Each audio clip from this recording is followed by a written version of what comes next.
Hello guys, इस video lecture में हम एक्सरसाइज 1.4 के सभी क्वेश्चंस को एक एक कर सॉल्व करने वाले हैं। तो चलिए इसकी शुरुआत हम फर्स्ट क्वेश्चन से करते हैं। फर्स्ट क्वेश्चन है, without actually performing a long division state whether the following rational number will have a terminating decimal expansion और a non terminating repeating decimal expansion. अब आपको इसके अंदर दो अलग अलग टॉपिक है जिसके बारे में सबसे पहले आपको जानना है कि कोई ऐसा रैशनल नंबर जिसको हम डेसिमल एक्सपेंशन में अगर कन्वर्ट करते हैं या एक्सप्रेस करते हैं तो वो दो तरह के आपको डेसिमल एक्सपेंशन का फॉर्मेट देगा। एक तो देगा टर्मिनेटिंग, जो डेसिमल के बाद वो डिवीजन कंप्लीट हो जाता है और कंप्लीट होके फिर आगे वो डिवीजन स्टॉप हो जाता है। बट दूसरे टाइप का डिवीजन में बार बार डेसिमल के बाद कोई ऐसा पैटर्न या कोई ऐसा डिजिट कुछ दिखेगा आपको और वो डिवीजन कभी भी कंप्लीट नहीं होता। तो इस टाइप के डिवीजन को हम बोलते हैं non terminating repeating decimal expansion. अब क्वेश्चन में ये कहा गया है कि आप एक्चुअल में डिवाइड ना करें और जो ये हमारा फ्रैक्शन है, रैशनल नंबर ये जितने भी हैं, उसके कोई ना कोई ऐसा प्रॉपर्टी बताओ जिस प्रॉपर्टी के बिहाफ पर आप ये बता पाए कि जब इसका हम डेसिमल एक्सपेंशन करें तो वो या तो टर्मिनेटिंग हो या नॉन टर्मिनेटिंग रिपीटिंग हो। तो इसके लिए बहुत ही सिंपल और बहुत ही इजी इसका कंसेप्ट है। बस आपको यह समझना है कि यदि मान के चले कि कोई एक रैशनल नंबर है जिसको हम P अपॉन Q में लिख दिए, तो आपको सबसे पहले क्या करना है, इस P अपॉन Q को स्टैंडर्ड फॉर्मेट में लिखना है। दैट मीन्स ऊपर नीचे जो भी कॉमन फैक्टर होगा उसको कैंसिल कर देना है। यह हमेशा याद रखिएगा। अगर ऐसा नहीं करते हैं तो टीचर जानबूझ के ऐसे क्वेश्चन देते हैं जिसमें बच्चे कंफ्यूज हो जाए। तो वैसे तो यहां पर ऐसा कोई क्वेश्चन है नहीं, कुछ एक क्वेश्चन ऐसा है जिसमें हम कैंसिल आउट करेंगे, लेकिन हमने बहुत सारे ऐसे स्कूल के पेपर देखे हैं जिसमें कोई ऐसा फैक्टर आपको दिख जाएगा जो स्टूडेंट को तुरंत नहीं दिखता ऊपर नीचे, और वो फटाफट जो टीचर पढ़ाते हैं उसको करके और आ जाते हैं, बाद में पता चलता है कि ये गलत हो गया। तो हम हमेशा इस क्वेश्चन को स्टार्ट करने से पहले बताऊंगा कि जब कभी भी इस टाइप की कोई क्वेश्चन हो और अगर क्वेश्चन में पूछा जाए कि विदाउट एक्चुअली, देखते हैं लॉन्ग डिवीजन, अगर लॉन्ग डिवीजन किए बिना अगर आपको ये अगर चेक करना है कि ये टर्मिनेटिंग है या नहीं, तो इसके लिए सबसे पहले आप क्या करेंगे, ये चेक करेंगे कि इस दोनों के अंदर न्यूमरेटर और डिनोमिनेटर में कोई कॉमन फैक्टर तो नहीं है। तो चलिए हमने कॉमन फैक्टर देख लिया, नहीं है तो ठीक है, अगर है तो उसको कैंसिल करके फिर आप इसको क्या करेंगे, स्टैंडर्ड फॉर्मेट में लिख लेंगे, ये a अपॉन बी, जहां पर a एंड b को प्राइम है। तो हो सकता है कि ये खुद भी a एंड b का रोल प्ले करे, तो कोई इतना बड़ा हार्ड एंड फास्ट बात नहीं है, बट आपको ये समझना था। अब देखिए हम Q की बात करेंगे, आप दोनों की बात कर लीजिए एक साथ। जो डिनोमिनेटर है इसको हम प्राइम फैक्टराइजेशन करेंगे, और जब प्राइम फैक्टराइजेशन ओनली और ओनली अगर 2 raise to the power m into 5 raise to the power n, जहां पर where m and n are non negative integers होंगे। अब ये इंटीजर्स, नॉन निगेटिव इंटीजर्स क्या होता है, इसको हम आपको नंबर लाइन के थ्रू बता देते हैं। जैसे ये 0, ये 1, ये 2, ये 3 और डॉट डॉट डॉट इधर, ये -1, ये -2 और इधर। नॉन निगेटिव इंटीजर का मतलब होता है कि देखिए 0 छोड़कर आप 0 के बाद इधर जो आएंगे ना, ये वाले नंबर इधर, ये वाले नंबर नहीं होने चाहिए, यहां से ये नंबर सारे के सारे आप ले लीजिए। So this is non negative integer का मतलब ऐसा होता है कि ऐसा इंटीजर्स जो निगेटिव ना हो। तो अब आप समझ गए होंगे कि m एंड n 0 भी हो सकता है, 1 भी हो सकता है, 2 भी हो सकता है, 3 भी हो सकता है। तो बस अब इस पूरे कंसेप्ट को लेकर हम यहां पर अब एक एक करके क्वेश्चन सॉल्व करेंगे। अब देखिए, अगर प्राइम फैक्टराइजेशन किसका, डिनोमिनेटर का, अगर 2 raise to the power m cross 5 raise to the power n हुआ, तो ऐसा रैशनल नंबर का जब हम डेसिमल एक्सपेंशन करेंगे तो वो टर्मिनेटिंग डेसिमल एक्सपेंशन देगा। और यदि इसके अलावा और कोई भी प्राइम नंबर आ जाए, 3 आ जाए, इसके अंदर 7 आ जाए, इसके अंदर 11 आ जाए, 13 आ जाए, कोई भी प्राइम नंबर आ जाए इसके अलावा, तो फिर वो तुरंत हम इसको क्या बोल सकते हैं कि ऐसा रैशनल नंबर जिसका डेसिमल एक्सपेंशन अगर हम करते हैं तो फिर ये देगा non terminating repeating decimal expansion. तो मुझे लगता है कंसेप्ट पूरा क्लियर हो गया होगा। तो अब हम बिना डिवाइड किए हुए डायरेक्ट हमारा फोकस कहां रहेगा, किसी भी फ्रैक्शन के डिनोमिनेटर पे। तो चलिए एक बार हम जल्दी जल्दी से ये देख लें कि यहां पर P अपॉन Q के अंदर कोई कॉमन है फैक्टर जो ऊपर नीचे कैंसिल होगा? नहीं, क्योंकि 13 खुद ही एक प्राइम नंबर है और इसके अंदर 13 है ही नहीं, तो इसीलिए ऊपर नीचे कुछ भी नहीं बनेगा। तो ये ऑटोमेटिकली A अपॉन B और ये स्टैंडर्ड फॉर्मेट में आ गया। ठीक है, अब जैसे मुझे ये समझ में आ गया तो हम क्या करेंगे, 3, 1, 2, 5 का प्राइम फैक्टराइजेशन करते हैं। हम ट्राई कर रहे हैं कि एक एक क्वेश्चन के अंदर आपको ट्रिक दे दे, ताकि जब कभी भी इसी के जैसा अगर कोई क्वेश्चन आए तो फिर आप उसमें टाइम ना लगाएं। अब देखिए बहुत सारे स्टूडेंट क्या करते हैं, जब भी प्राइम फैक्टराइजेशन करते हैं तो बार बार सभी नंबर को सर्च करेंगे, सारे नंबर्स ट्राई करेंगे, लेकिन अब जरा सा भी अपना अगर ब्रेन यूज करें ना तो आपको लगेगा कि इसके अंदर तो डायरेक्ट वही नंबर हम उठा सकते हैं जिससे ये एग्जैक्टली डिविजिबल है। देखिए ये ऑड है तो 2 से तो लगाएंगे नहीं, क्योंकि ऑड नंबर 2 से नहीं लगता। 3 से भी नहीं लगाएंगे, क्योंकि 3 से उसी नंबर को डिवाइड कर सकते हैं जिसका सम, देखिए अगर डिजिट का सम करके अगर वो 3 से डिविजिबल हो जाए तो नहीं हो रहा है। कैसे, ये देखिए 3 हट गया, 2 1 3 और 5 नहीं कट रहा है। तो अब डायरेक्ट लास्ट में 5 है तो ये 5 से जरूर कटेगा। तो 5 से करते हैं, ये कितना हो जाएगा, 6 5 जा 30 और यहां 5 2 जा 10 और 5 5 जा 25। वैसे इसके बाद आपको क्लियर हो गया होगा कि 625 25 इंटू 25 है, बट इतना फास्ट हम नहीं जाएंगे, हम स्लो प्रोसेस एक एक स्टेप करते हुए बता रहे हैं। चलिए हम पहले 5 के साथ करेंगे, तो ये कितना हो जाएगा, 5 1 जा 5, 5 2 जा 10 और 5 5 जा 25। फिर यहां पर हम 5 करेंगे तो ये कितना हो जाएगा, 5 2 जा 10 और 5 5 जा 25। फिर यहां पर 5 और यहां पर 5। तो कुल मिला के यहां पर मैंने ये देख लिया कि यदि हम 3 1 2 5 का प्राइम फैक्टराइजेशन करते हैं तो ये देगा 5 रेज टू दी पावर 1 2 3 4 5 5। अब एक बार देखिए, हमने बोला था कि फॉर्मेट आना चाहिए ये, तो ऑब्वियसली यही फॉर्मेट आया है, क्योंकि इसके अंदर अगर हम 2 की बात करें तो 2 रेज टू दी पावर 0 है, क्योंकि हमने आपको बताया है कि MNN नॉन निगेटिव इंटीजर होना चाहिए, तो 0 तो हो सकता है, तो ये लिख दिया। इसका मतलब अगर अकेले कहीं पर अगर 2 आ गया तब भी ठीक है, अकेले अगर 5 आ गया, जैसे अभी 5 आया है तब भी ठीक है, दोनों आ गया तब तो और भी बढ़िया, और अगर इन दोनों के अलावा अगर कोई तीसरा प्राइम नंबर आ गया तो उस केस में वो नॉन टर्मिनेटिंग होता। अभी तक इस केस में हम क्या बोल सकते हैं, यहां पर ये अब स्टेटमेंट अगर लिखना है आपको तो लिख सकते हैं, अगर 2 मार्क्स या उससे अधिक का अगर कोई क्वेश्चन है तो उसमें आप स्टेटमेंट लिख सकते हैं, बट जरूरी नहीं है। यहां पर सीधे जैसे हमने ये कन्वर्ट कर दिया तो इसको हम लिख सकते हैं कि ये टर्मिनेटिंग डेसिमल है। क्लियर है, टर्मिनेटिंग डेसिमल, ठीक है, एक्सपेंशन। अब आ जाइए 17/8। आपको पता ही है 8 का तो कुछ करना है नहीं, इस तरह से हम यहां पर परफॉर्म करेंगे नहीं, सीधे पता है मुझे 2 रेज टू दी पावर 3। अब यहां पर 5 है नहीं तो 5 raise to the power 0।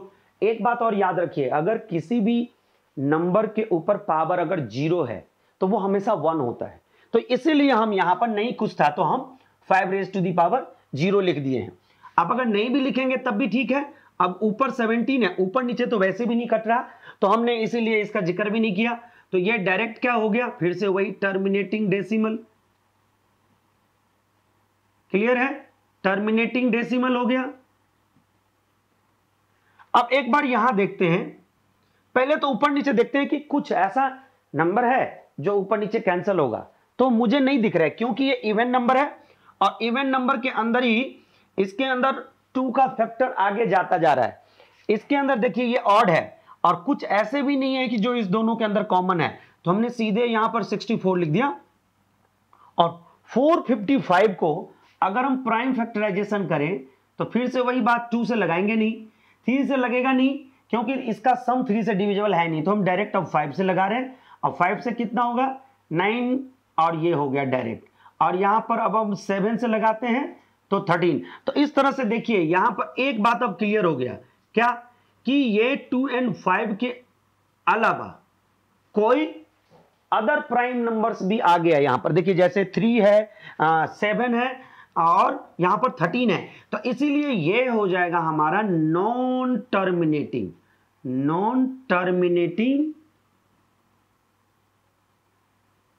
Decimal expansion.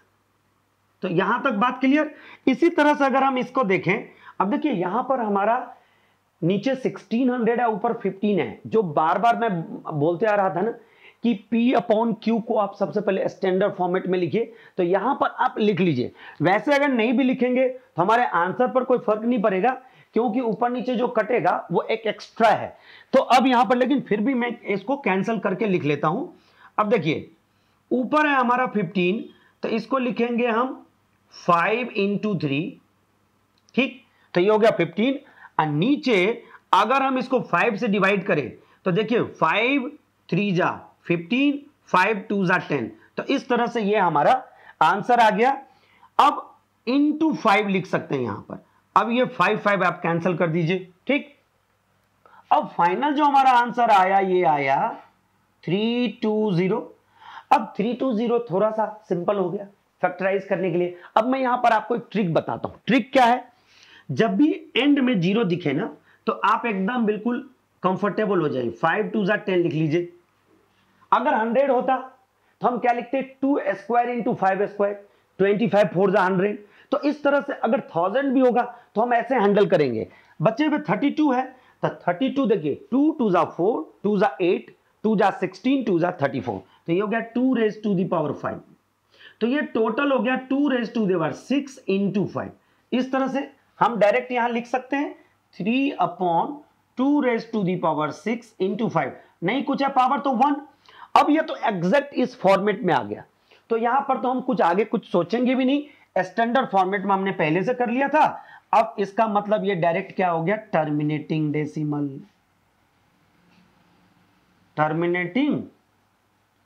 Decimal. अब देखिए यहां पर ऊपर 29 है, ऊपर नीचे कुछ भी कैंसिल नहीं हो रहा है, लेकिन 343 7 का क्यूब होता है। तो ये भी याद रखिए, जब आपको स्क्वायर और क्यूब अगर कुछ टर्म तक याद हो तो आप डायरेक्ट यहां से हैंडल कर सकते हैं। तो इसको आप 7 क्यूब डायरेक्ट लिख सकते हैं। अब यहां पर ना तो 2 है और ना 5 है, तो इसका मतलब ये हो गया कि ये 7 क्यूब क्या रिप्रेजेंट कर रहा है, आपको बता रहा है कि टर्मिनेट होने के लिए ये होना चाहिए 2 raised to the power m और 5 raised to the power m n। लेकिन यहां पर क्या है, 7 raised to the power something है, तो ये हो जाएगा आपको non terminating, clear, non terminating decimal. अब इसी तरह से हम अगर इस वाले नंबर को आते देखते हैं तो इसमें तो मुझे बिल्कुल ही पूरा सारा काम करके दे रखा है। हमने अभी तक जितने क्वेश्चन थे सबका हमने डिनोमिनेटर को प्राइम फैक्टराइजेशन करके निकाला, बट यहां तो डिनोमिनेटर का ऑलरेडी प्राइम फैक्टराइजेशन दे रखा है और ये एग्जैक्ट किसके सिमिलर है, इसके। वैसे भी ये स्टैंडर्ड फॉर्मेट में है, तो ये डायरेक्ट हम लिख सकते हैं ये टर्मिनेटिंग डेसिमल, टर्मिनेटिंग डेसिमल।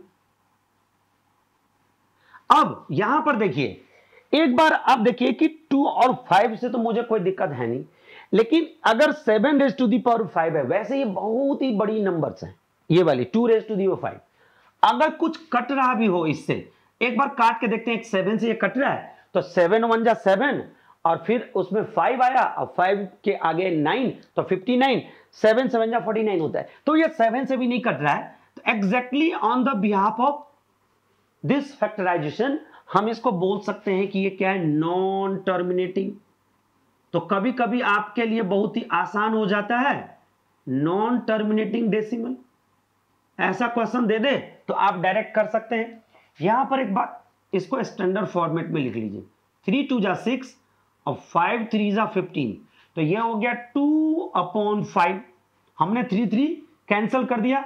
अब 5 को हम कैसे लिखेंगे, इसको लिखेंगे 2 मन करे तो नहीं भी लिखेंगे तब भी चलेगा, 2 raise to the power 0 into 5 raise to the power 1। किस फॉर्मेट में आ गया? टर्मिनेटिंग वाले में। तो ये लिखेंगे हम लोग टर्मिनेटिंग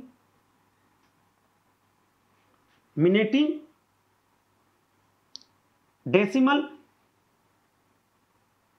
और इस तरह से अब इसका देखिए ये भी कैंसिल होगा। कैसे?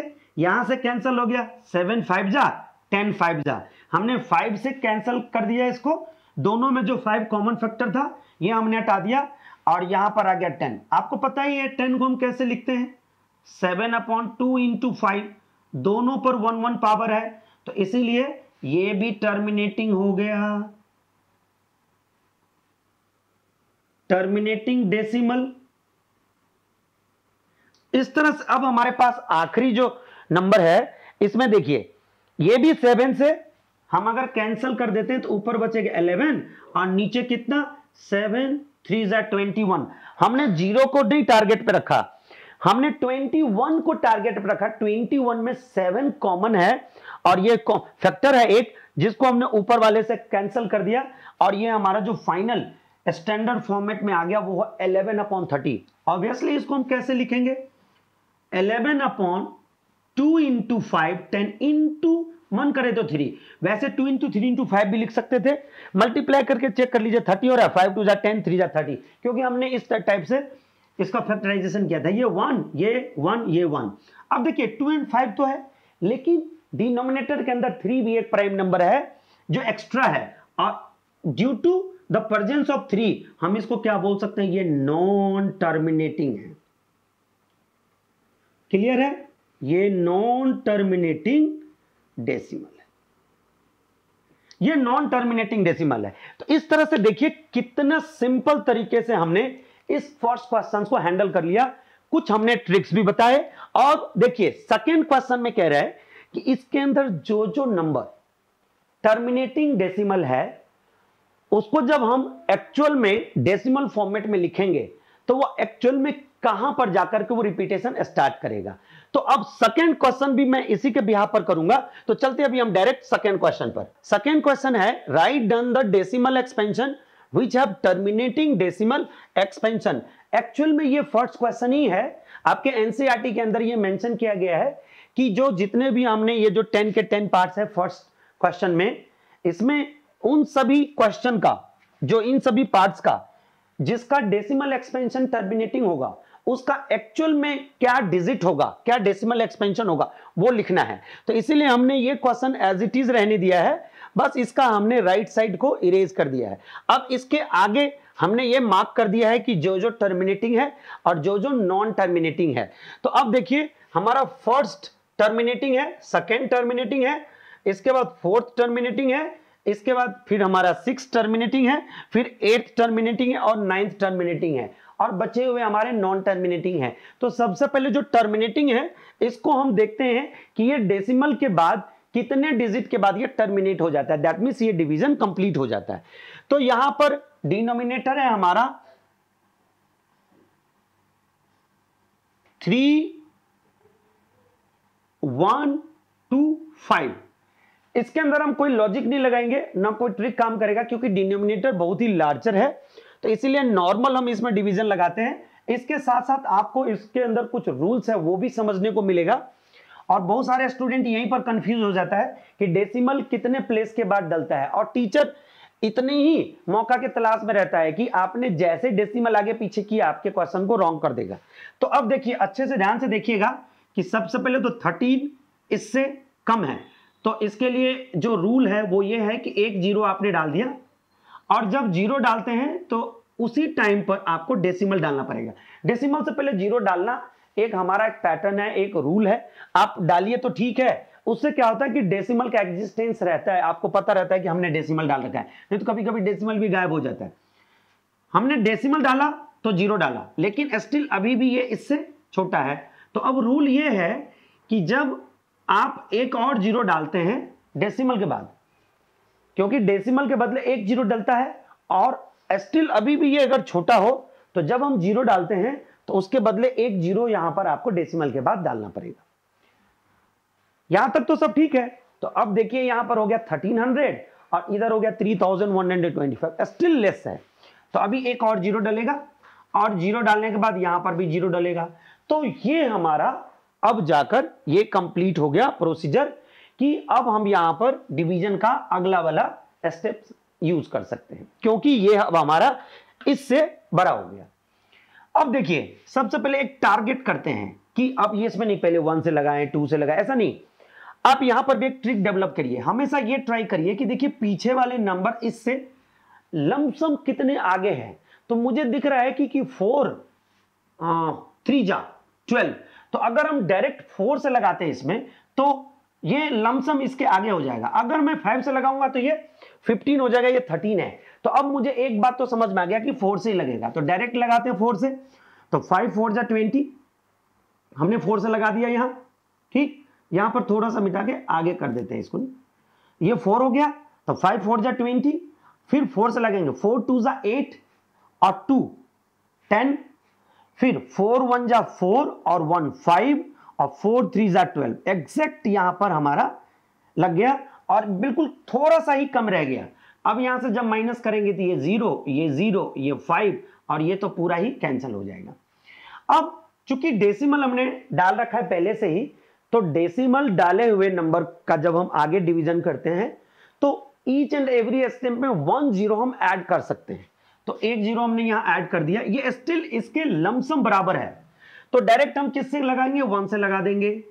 तो 1 से लगाएंगे तो ये हो जाएगा 3। हमने इधर से लिखा क्योंकि मुझे पता है कि ऊपर में भी इसमें 4 डिजिट्स है, यहां भी 4 डिजिट्स है। वैसे लिखना इधर से चाहिए, बट ठीक है, इतना अगर कमांड है तो आप लिख सकते हैं। यहां पर हो जाएगा 5 7। अब देखिए यहां पर अगर हम ये इसको ले लिया तो ये 9 हो गया, ये 10 था तो यहां पर ये तो 7 और ये बच गया 9 में से 1 8 और ये 4 में 3 ये। अब एग्जैक्ट अगर मैं यहां पर देखिए अगर लगाता हूं, जैसे 4 1 लगाया, अब डेसिमल एक बार और डाल दीजिए, डेसिमल डाला हुआ है तो एक 0 और डलेगा। ओके, अब देखिए ये 6 3 जा 18 आ रहा है और 6 से ये लगाते हैं तो 750 हो रहा है। तो इसका मतलब अगर हम डायरेक्ट 6 से लगाएं तो ये एग्जैक्ट यहां पर आकर ये कैंसल हो रहा है। तो ये थोड़ा सा आपको ध्यान रखना है। और फाइनल यहां पर आंसर हम क्या लिख देंगे, 0.00416। तो इस तरह से हमने ये कंसेप्ट के साथ हमने ये डेसिमल एक्सपेंशन कर दिया जो कि टर्मिनेटिंग है और यहां जाके ये डिवीजन कंप्लीट हो रहा है। इसीलिए इस टाइप के डेसिमल एक्सपेंशन को हम बोलते हैं टर्मिनेटिंग डेसिमल एक्सपेंशन। ठीक, अब आ जाइए 8 का आप डायरेक्ट नॉर्मली आप डिवाइड कर लीजिए। आप मन करे तो आपको लॉन्ग डिवीजन कर लीजिए, नहीं तो 8 का तो इतना कमांडिंग होगा ही, 10th में पढ़ते हैं तो इसको डायरेक्ट लगा लेंगे। 8 2 जा 16, ठीक। जैसे हमने 17 को 16 से लगाया तो आपको पता है जब डिवाइड करेंगे इसको आप माइंड में करिए, थोड़ा सा माइंड स्ट्रांग होगा। फिर 1 बच गया, 1 के आगे हम डेसिमल पुट करते हुए 0 डालेंगे तो 10 हो जाएगा। तो 8 1 जा 8, अब 10 में 8 से लगाया तो 2 बचेगा, फिर 8 2 जा 16, फिर यहां 4 बचेगा और 8 5 जा 40। तो इसका तो फाइनल आंसर हमारा हो गया 2.125। तो देखिए कितना सिंपल था, छोटे छोटे को इसी तरह से निपटा लेंगे। ये नॉन टर्मिनेटिंग है तो इसका नहीं करेंगे, टर्मिनेटिंग है। अब देखिए इसका ट्रिक मैं बता देता हूं आपको, बहुत ही सिंपल है। हम जब कभी भी 0 वाले नंबर्स को देखते हैं ना तो बिल्कुल खुश हो जाते हैं। कहिएगा ऐसा क्यों? क्योंकि आपको पता है कि जो नीचे अगर 0 होता है तो उतना ही डेसिमल ऊपर उतने डिजिट के बिफोर लग जाता है। तो हम अभी इसको नहीं डिस्टर्ब करें, हम नॉर्मली इसको 15 को 16 से डिवाइड कर रहे हैं तो डेसिमल डलेगा, ये हो जाएगा। और यहां पर अगर हम डिवाइड कर रहे हैं तो देखिए क्या होगा, सबसे पहले तो 16 है यहां पर और ये है 150, ठीक है, क्लियर। तो आपको पता है कि 16 9 जा कितना होगा 144 और यहां से ये हो गया 6 और ये पूरा कैंसिल हो गया। डेसिमल डला है पहले से तो हम एक 0 डाल सकते हैं, ठीक है। और फिर उसके बाद कितना आ जाएगा, ये 16 3 जा 48, ये कितना आ गया यहां पर, ये आ गया 2 और यहां पर कितना 1 और इसके आगे फिर से 0। अब फिर से यहां पर क्या करेंगे, हम 7 से लगाएंगे तो 16 7 जा 112 और यहां से कितना हो गया 8 2 जा 10 और यहां पर ये हो गया हमारा, ये भी कट गया, ये भी कट गया, ठीक। तो यहां पर डेसिमल तो हम डालेंगे और फिर इसके बाद 16 5 जा 80। तो इस तरह से हमारा जो आंसर आया वो आ गया 0.9375। लेकिन याद रखें कि हमने केवल उसको 16 से डिवाइड किया है, हमने 00 यूज नहीं किया था ये वाले 100। अब हम क्या करेंगे, नीचे 100 लिख देंगे और यहां से 2 डिजिट बिफोर डेसिमल डाल देंगे।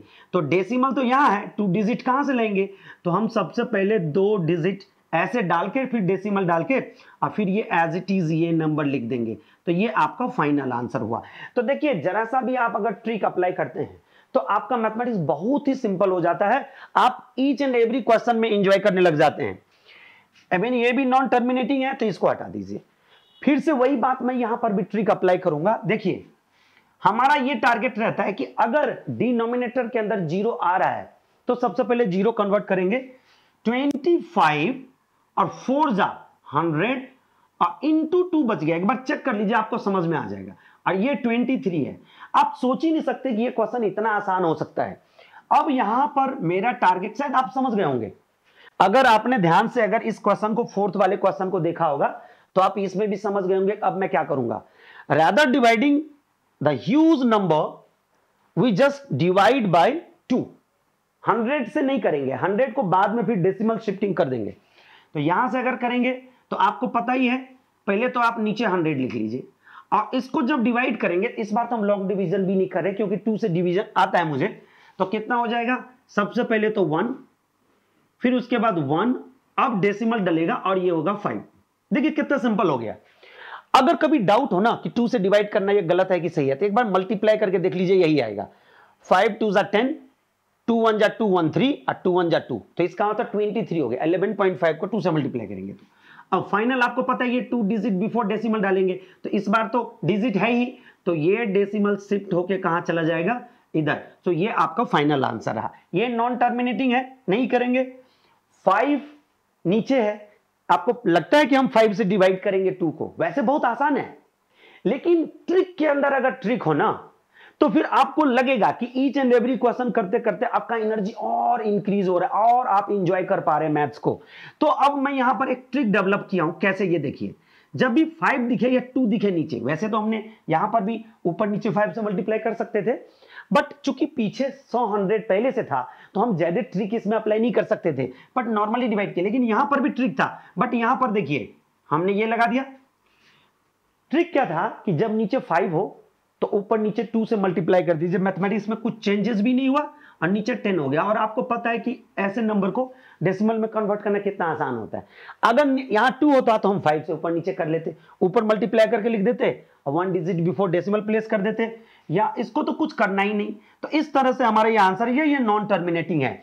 तो आपने देखा होगा कि ये जो जितना पूरा कंसेप्ट था, हमारा टारगेट केवल क्वेश्चन सॉल्व करवाना नहीं होता है, हम ये ट्राई करते हैं कि ईच एंड एवरी क्वेश्चन के अंदर कुछ ऐसा चीज दे जो आपको बहुत आगे ले जाए, आपको मैथ्स इंजॉयबल बनाए। तो अब चलिए इसी के साथ हम अभी 3rd नंबर क्वेश्चन पे आते हैं। क्वेश्चन नंबर 3rd है, the following real numbers have decimal expansion as given below. In each case, decide whether they are rational or not. If they are rational and of the form P upon Q, then what can you say about the prime factors of Q? तो सबसे पहले ये देखना है कि ये जो real number है, इन तीनों पार्ट्स में से कौन सा रैशनल है और कौन सा नहीं। तो सबसे पहले ये देखें कि रैशनल का प्रॉपर्टी क्या हम जानते हैं और इरैशनल का क्या प्रॉपर्टी है। तो रैशनल का है कि जब कभी भी कोई भी नंबर डेसिमल एक्सपेंशन में हो तो मुझे ये सबसे पहले चेक करना है कि ये डेसिमल एक्सपेंशन टर्मिनेटिंग है या नहीं। अगर नहीं टर्मिनेटिंग है तो वो रिपीटिंग है या नॉन रिपीटिंग है, ये आपको प्रॉपर्टी पता होना चाहिए। तो अब चलिए हम इसी प्रॉपर्टी के बिहाफ पर हम ये चेक करते हैं कि ये रैशनल है कि नहीं है। तो देखिए डेसिमल के बाद ये आगे जाके यहां टर्मिनेट हो रहा है, तो ये हमारा टर्मिनेटिंग डेसिमल है, तो इसीलिए इसको हम लोग लिखेंगे, ये हमारा है, सबसे पहले डेसिमल के बारे में लिख देते हैं, ये है हमारा टर्मिनेटिंग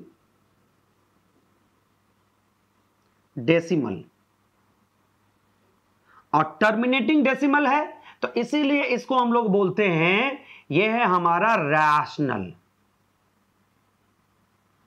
और टर्मिनेटिंग डेसिमल है तो ये हमारा हो गया रैशनल नंबर, और रैशनल नंबर हमारा P अपॉन Q के फॉर्मेट में होता है। बात क्लियर है? क्योंकि ये टर्मिनेटिंग डेसिमल है तो इसलिए ये रैशनल नंबर है। अब ये देखिए, डेसिमल के बाद जितने भी ग्रुप है वो सारे में नया 00 ऐड हो रहा है। तो ये एक तो सबसे पहले नॉन टर्मिनेटिंग है और फिर ये नॉन रिपीटिंग भी है, ये याद रखिएगा, क्योंकि कोई भी पैटर्न रिपीट नहीं हो रहा है। तो यहां पर कोई नया नया नया नया देखते हैं, ईच एंड एवरी स्टेप के अंदर क्या आते जा रहा है, 0 ऐड ऑन होता जा रहा है। तो हम इसके ऊपर बार या रिकरिंग नहीं अप्लाई कर सकते। इसको लिखते हैं हम, ये नॉन टर्मिनेटिंग डेसिमल है, नॉन टर्मिनेटिंग डेसिमल है। लेकिन नॉन टर्मिनेटिंग डेसिमल लिखने से काम नहीं चलेगा, क्योंकि नॉन टर्मिनेटिंग तो रैशनल नंबर में भी होता है। इसके साथ एक और चीज लिखना पड़ेगा, एंड नॉन रिपीटिंग, ये बात याद रखिएगा। तो non terminating decimal and non repeating, चाहे तो आप ऐसे लिख सकते हैं, non terminating and non repeating decimal, and यहां लिख लीजिए और यहां पर डेसिमल इधर आकर लिख लीजिए, रिप्रेजेंटेशन लिख दीजिए तो चलेगा। तो ये हो गया हमारा। अब ये प्रॉपर्टी किसको रिप्रेजेंट कर रहा है, ये है हमारा irrational,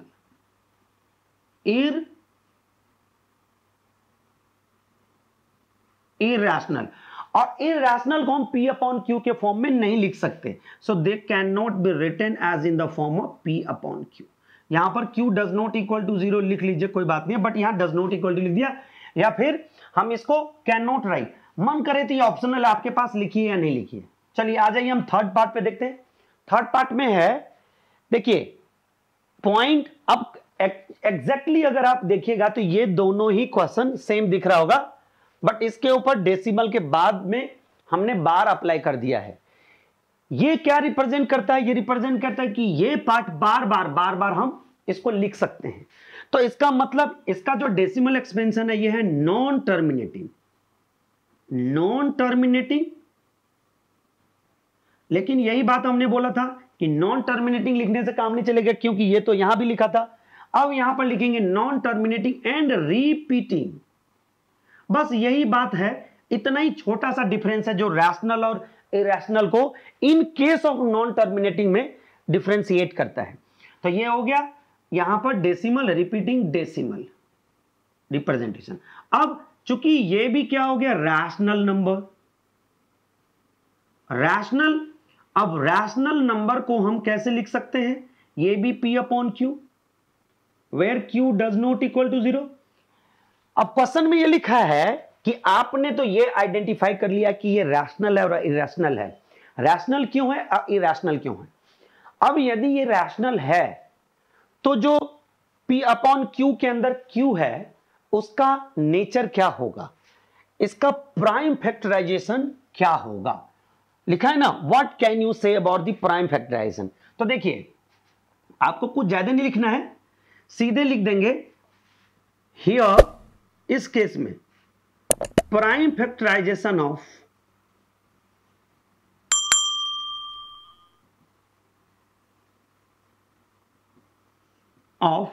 Q is of the form, आपको पता चल गया मैं क्या लिखने वाला हूं, 2 raised to the power m cross 5 raised to the power n। इस वीडियो में हमने बहुत अच्छी तरह से देख लिया है, जहां पर m and n non negative integers होगा, वो हमने पिछले वाले फर्स्ट क्वेश्चन में दिखा दिया था आपको। इसका तो कोई मतलब ही नहीं, क्योंकि ये P अपॉन Q के फॉर्म में होगा नहीं और Q, और इसमें कहा भी गया है कि जो रैशनल होगा उसका P अपॉन Q जब हम लिखते हैं तो दोनों ही केस में Q का क्या नेचर होगा या Q कैसा होगा जब हम प्राइम फैक्टराइजेशन करेंगे। तो इसके अंदर देखिए ये नॉन टर्मिनेटिंग रिपीटिंग है, तो याद रखिएगा इसके अंदर इसके अलावा ये भी हो सकता है और इसके अलावा और भी कुछ हो सकता है। तो आप इसमें लिख सकते हैं कि here the prime factorisation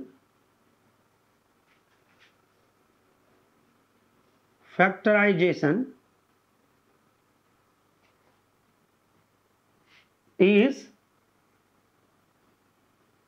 apart from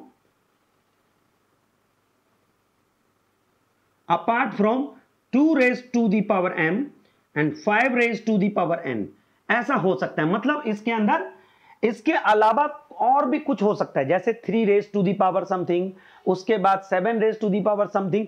तो इस तरह से आपको इसमें देखने को मिलेगा। तो अब हम, मुझे आशा करता हूं कि ये जो पूरे के पूरे एक्सरसाइज में जो जो भी हमने कंसेप्ट बताए वो बहुत अच्छी तरह से आपको समझ में आ गया होगा।